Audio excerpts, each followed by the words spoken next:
I'm Emily Harper, 29 years old. 6 months ago, my world nearly ended in the back of an ambulance racing through the rainy streets of our mid-sized city. What started as a dull ache in my chest during a long day at the office exploded into searing pain that radiated down my left arm and made every breath feel like I was drowning. The paramedics diagnosed it as acute pericarditis that had rapidly progressed into cardiac tamponade, dangerous fluid buildup crushing my heart. They told me I needed emergency surgery to drain the sac around my heart, or I might not make it through the night. My 3-year-old son Lucas was at home with our regular sitter who could only stay until 8 p.m. With monitors beeping frantically around me and an oxygen mask fogging with each shallow breath, I dialed my parents from the ambulance, my voice cracking with fear and pain. "Mom, it's Emily. They're rushing me to County Memorial Hospital. It's my heart. They say it's serious, really serious. I need emergency surgery tonight. Can you please come get Lucas right away? The sitter has to leave soon, and I don't know how long I'll be." There was a heavy silence on the other end, broken only by the sound of a laugh track from the television in their living room. "Emily, for heaven's sake, you're always turning everything into a crisis," my mother replied, her voice laced with familiar annoyance and impatience. "Remember last winter when you thought that stomach bug was something worse? Or the time you swore you had pneumonia from a simple cold? It's probably just anxiety from working too hard and being a single mom. You need to calm down." "Mom, please, the doctor said the fluid is compressing my heart. They're prepping the operating room now. Lucas needs you." "I'm scared. We can't drop everything, Emily. Your father and I have had these tickets to see Taylor Swift for months. It's her Eras tour, the resale prices were insane, and we promised your brother Ryan we'd all go together as a family treat. He's been so stressed with his latest business venture. We're not canceling because you're having one of your dramatic episodes again. Call a friend or that nice neighbor down the street. We'll swing by the hospital tomorrow if you're still there. Mom, I could die tonight. Your grandson could lose his mother. Stop being so overdramatic. You always exaggerate. We'll check on you in the morning. Goodbye." The call ended with a click that echoed louder than the ambulance sirens. I sat there in stunned silence as the paramedic gently took the phone from my trembling hand and continued monitoring my vitals. In that moment, the illusion I had clung to for years shattered completely. The parents who were supposed to be my safety net, my unconditional support, had just chosen a pop concert over their only daughter's life and their only grandchild's immediate needs. I felt utterly, devastatingly alone. Before I continue the story, I'd like to ask you, my dear listeners, to subscribe to the channel and give this video a like. It truly inspires me to create even more captivating stories for you. From the gurney in the chaotic emergency room, nurses shouting orders, doctors barking medical terms I barely understood, I forced myself to focus and made 2 critical calls. The first was to Bright Futures Childcare Agency, a service I had quietly researched months earlier during one of my worsening symptoms, but never imagined using. Within 20 minutes, a warm, experienced nanny named Eleanor, a former NICU nurse with over 25 years of caring for children, arrived at the ER. She took one look at Lucas, who had been brought in by the sitter, knelt down to his level, and spoke to him in the gentlest voice, promising stories, snacks, and that mommy would call as soon as she could. Lucas, usually wary of strangers, leaned into her embrace almost immediately. The second call was to my online banking app.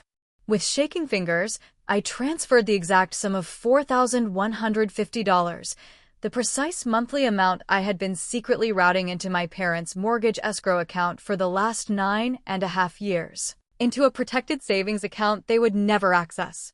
That money had been my quiet sacrifice. Now it would stay with me and Lucas, where it belonged. Before I share what unfolded when my parents finally learned the truth, let me take you back to the very beginning of how I reached this breaking point. If you're finding value in this story and it resonates with your own experiences of invisible effort and one-sided family love, I genuinely appreciate a like or comment. It means more than you know to know I'm not sharing this alone. I grew up in a household where favoritism wasn't subtle, it was the air we breathed. My brother Ryan, for years older, was the undisputed star.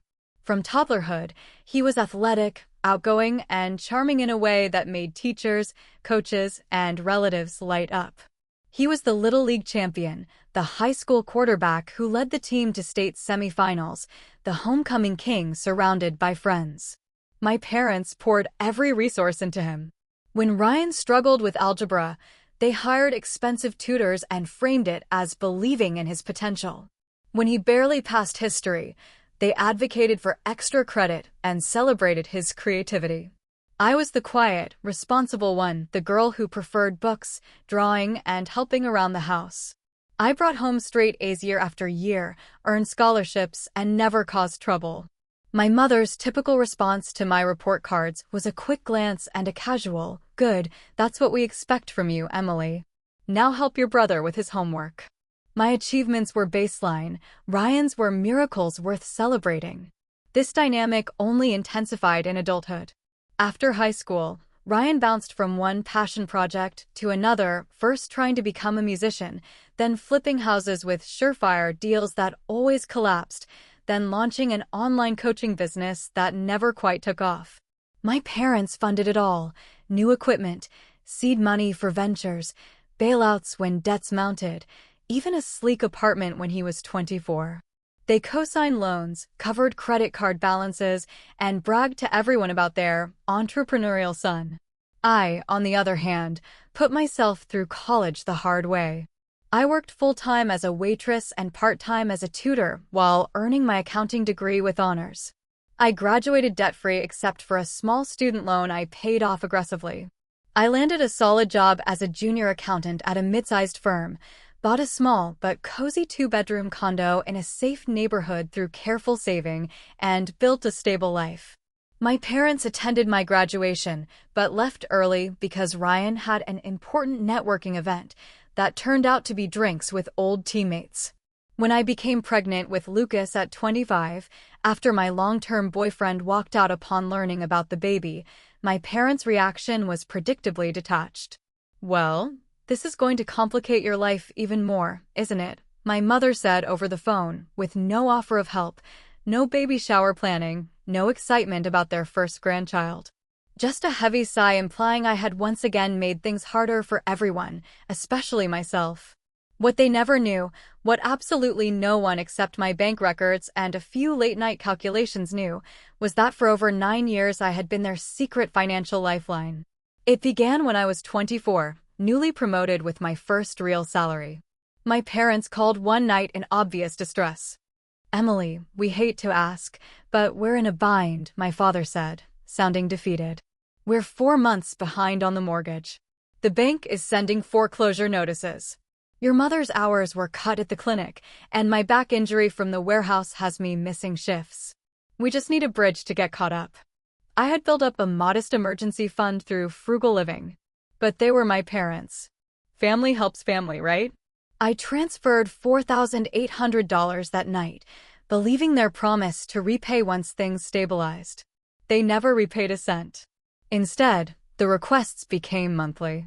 Small at first, then larger and more urgent. After 8 months of this cycle, I took matters into my own hands without telling them.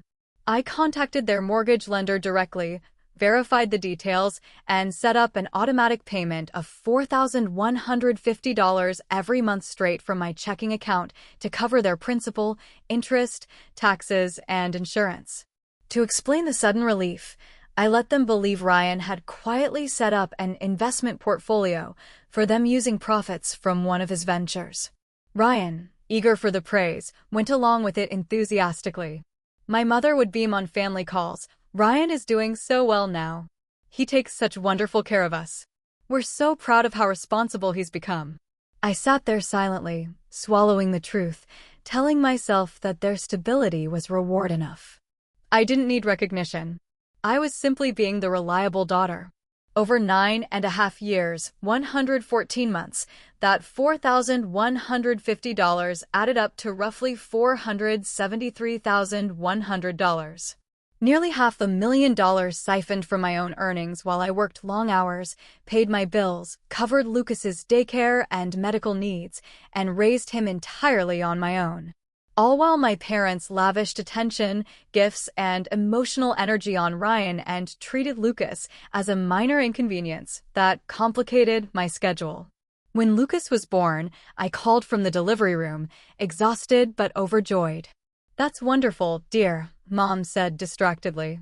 "We'll try to visit soon, but Ryan has a big pitch meeting this week." They visited the hospital once, stayed less than 30 minutes, complained that the newborn cried too much, and left early for dinner reservations with Ryan. In the 3 years that followed, they saw Lucas maybe a handful of times, brief, awkward visits where they quickly handed him back if he fussed and hurried off to whatever Ryan-related event was on the calendar. I told myself it was okay. Lucas and I had our little routine: morning cuddles, park trips on weekends, bedtime stories where I made the dinosaur voices extra silly. I was building something real, even if it was lonely. I didn't need my parents' approval anymore. Then the symptoms started creeping in. About 2 months before the emergency, I began feeling unusual fatigue and occasional sharp chest pains during stressful deadlines at work. I dismissed them as burnout. Single parenting plus a demanding job will do that. But the episodes grew more frequent and intense. One evening, while giving Lucas a bath, the pain hit so violently that I had to sit on the bathroom floor, gasping until it passed. Lucas patted my head worriedly. "Mommy hurt." I finally made an appointment with Dr. Singh, a respected cardiologist. After an EKG, echocardiogram, and blood work, his face grew solemn. "Emily, you have severe pericarditis, and fluid is accumulating rapidly around your heart. This can lead to tamponade, where the pressure prevents your heart from filling properly. We need to monitor closely and schedule a pericardial window procedure soon. If it worsens suddenly, it becomes a true emergency." I scheduled the elective surgery for 6 weeks later and quietly lined up backup childcare with a coworker. I didn't breathe a word to my parents. I couldn't bear another lecture about being dramatic. But fate didn't wait. 2 nights before the planned date, I was preparing Lucas's favorite chicken nuggets and macaroni when the pain struck like lightning. My chest felt like it was in a vice. Vision blurred. I couldn't catch my breath. Lucas's big brown eyes filled with fear as I slumped against the counter. "Mommy? Mommy okay?" I managed to dial 911 before collapsing. The last clear memory was Lucas's tiny hand stroking my hair, whispering, "Don't go night-night, Mommy." In the ambulance, the paramedics worked furiously. My blood pressure was crashing. The fluid had reached critical levels. They radioed ahead, full cardiac tamponade. Emergency surgical intervention required immediately. That desperate call to my parents followed. And their response was Taylor Swift tickets. Eleanor was an absolute godsend.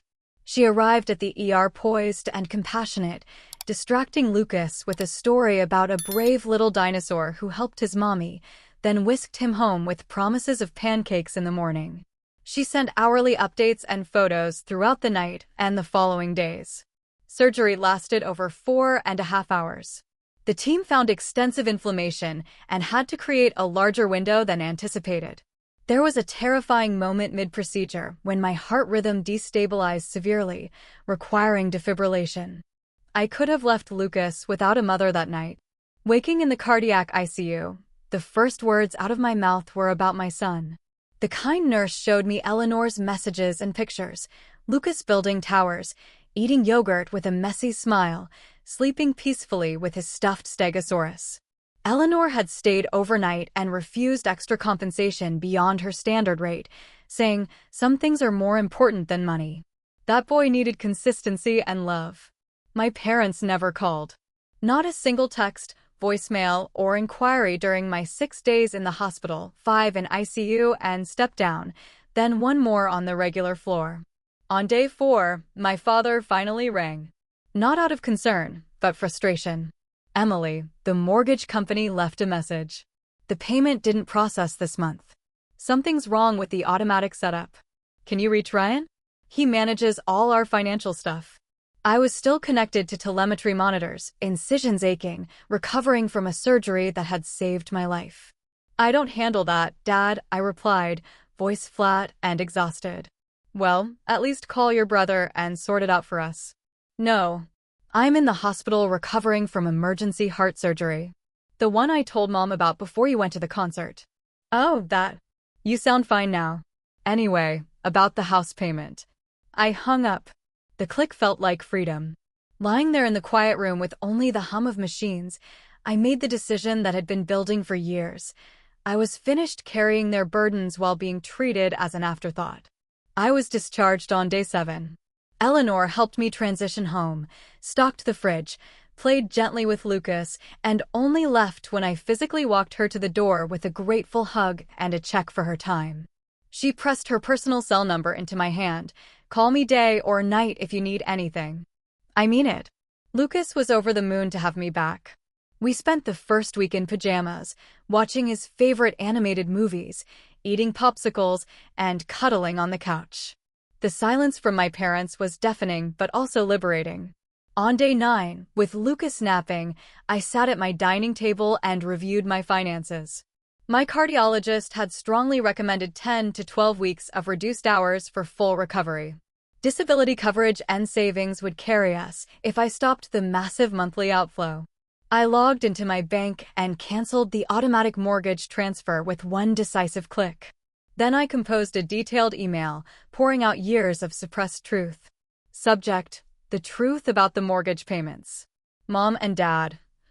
Effective immediately, I have canceled the automatic monthly mortgage payments of $4,150 that I have been making directly to your lender for the past 9.5 years, 114 months in total, amounting to approximately $473,100.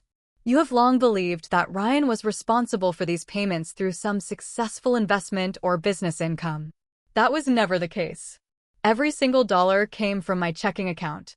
I set it up quietly after you first asked for help, and I never corrected the assumption because I wanted you to feel secure. I did this while working full-time as an accountant, paying my own bills, finishing my degree, and raising Lucas completely alone after his father abandoned us when I was pregnant.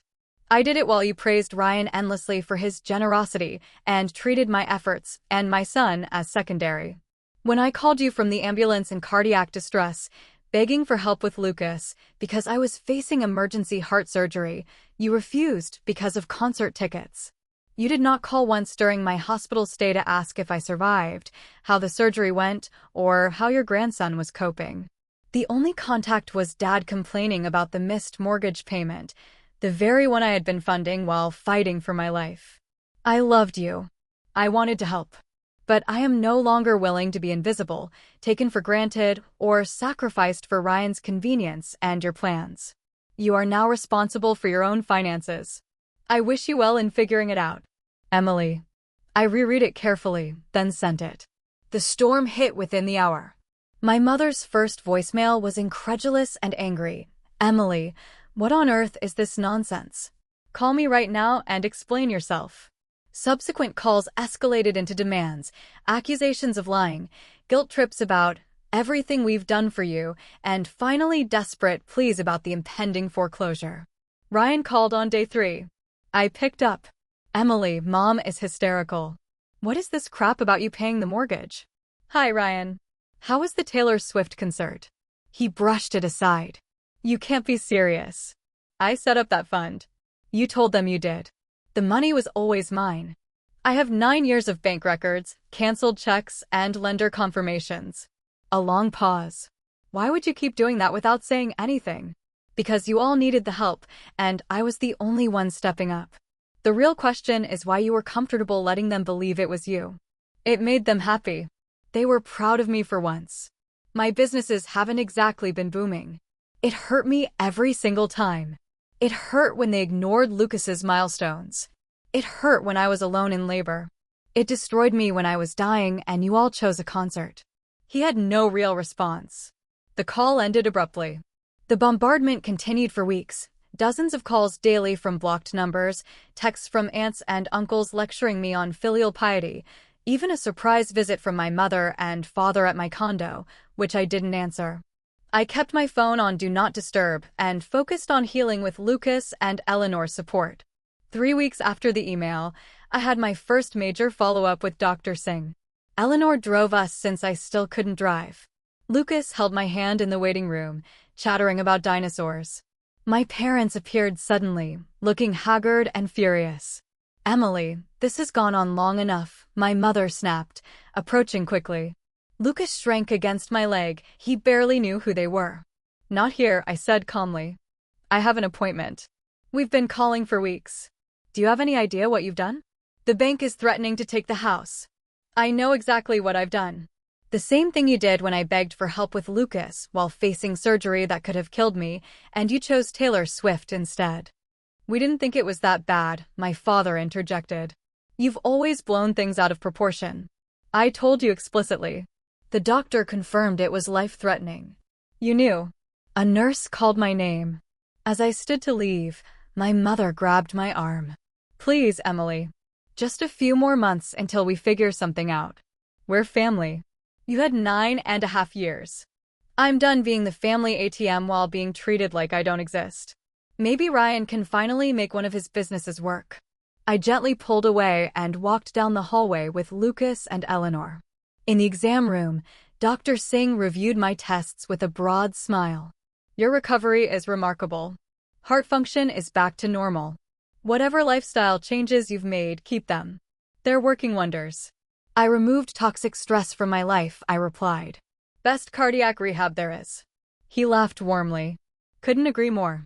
Outside, Eleanor waited with Lucas. But Dr. Ellis, the ER attending who had stabilized me that terrifying night, approached us in the corridor. "Emily, do you have a minute?" he asked kindly. My heart rate ticked up slightly. He spoke quietly. "The night you came in, when we were rushing you to surgery, I personally called the emergency contact you provided, your mother.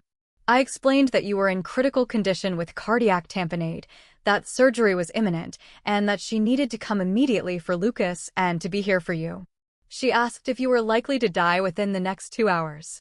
When I said the situation was unstable and urgent, she responded, and I quote, 'Well, if she's not going to die right this second, we have plans tonight.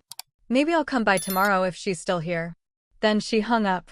I documented the call verbatim in your medical record." The floor seemed to shift beneath me. Eleanor placed a steadying hand on my shoulder. "They knew," Dr. Ellis continued, his expression grave.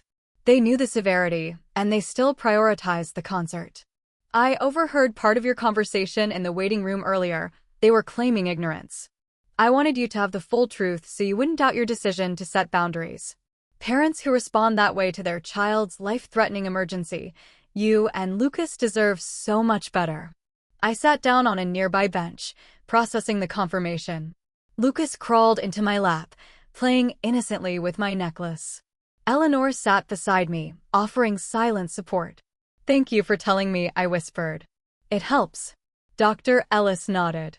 "Take care of yourself. You've already taken the hardest step."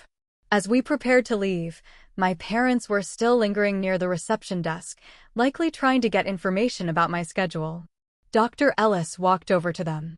I didn't stay to witness the full exchange, but I caught a glimpse of my father's face turning ashen as the doctor spoke, referencing my chart.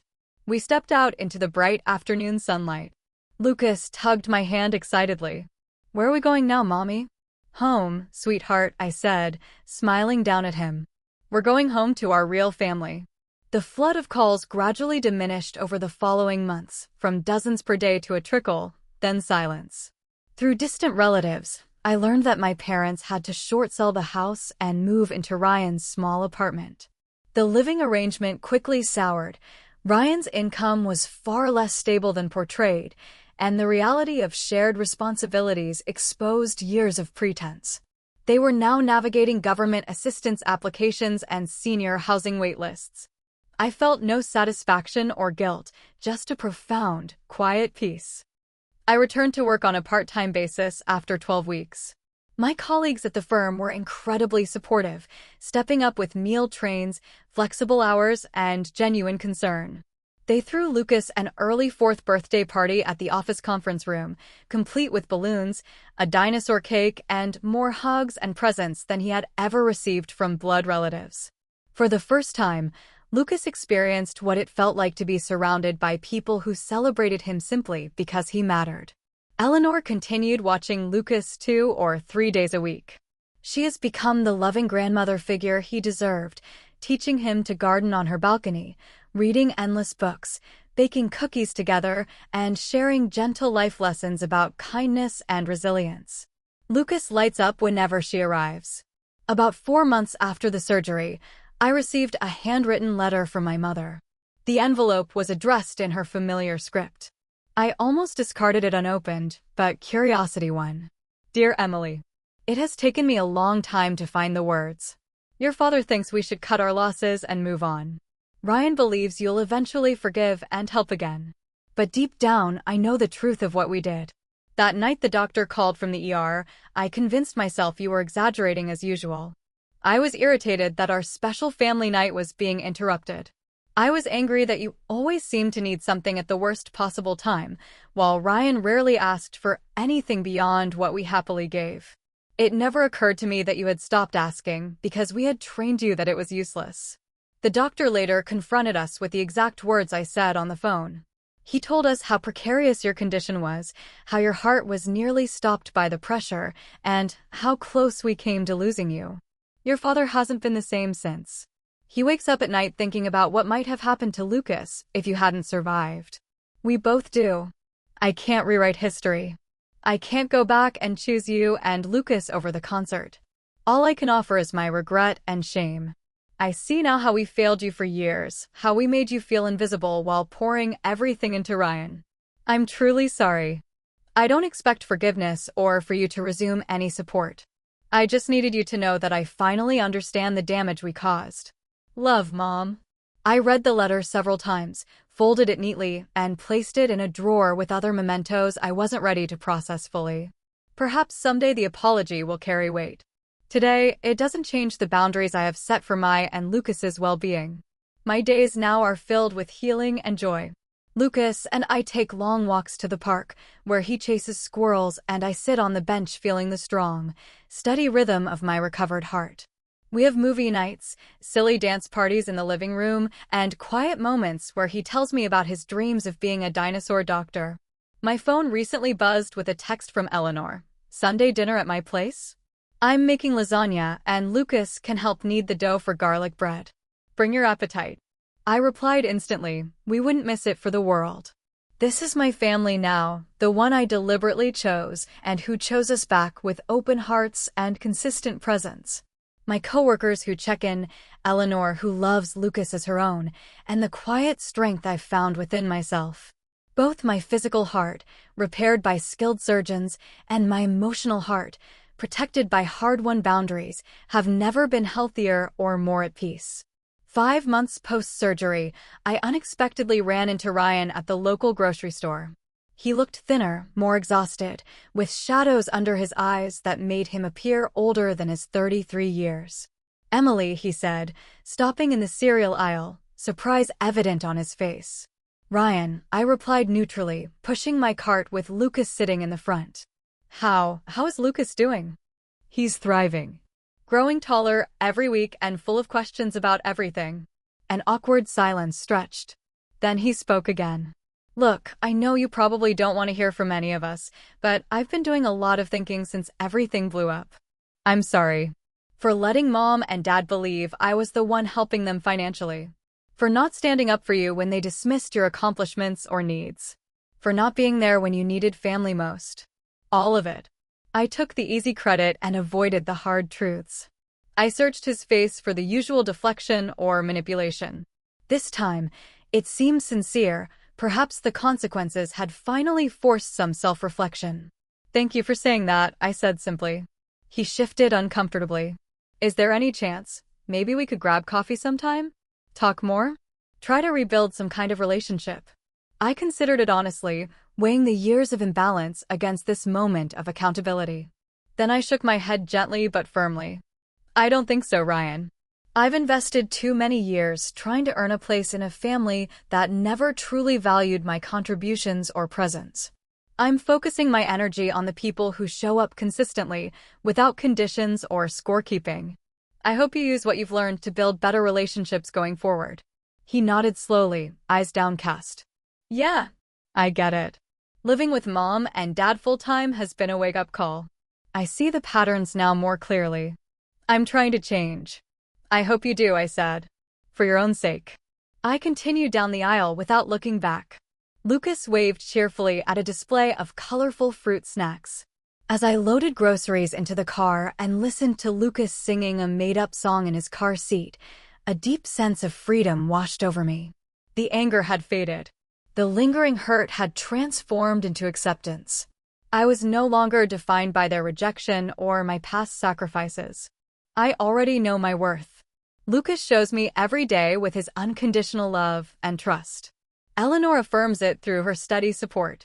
My chosen circle at work celebrates it. That knowledge is more than enough, it is everything. If you have stayed with this story until the end, thank you from the bottom of my healing heart. I share these details not to seek sympathy or paint myself as a victim, but because I suspect many of you reading this have carried similar invisible loads.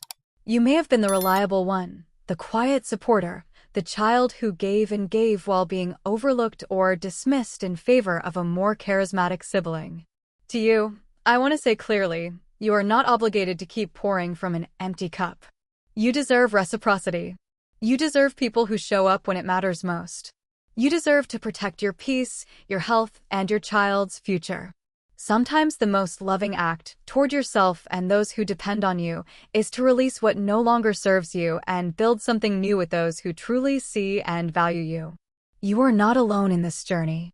Drop a comment if this story touched something in your own life, or share where you're reading from. Together, we remind each other that choosing ourselves is never selfish, it is necessary.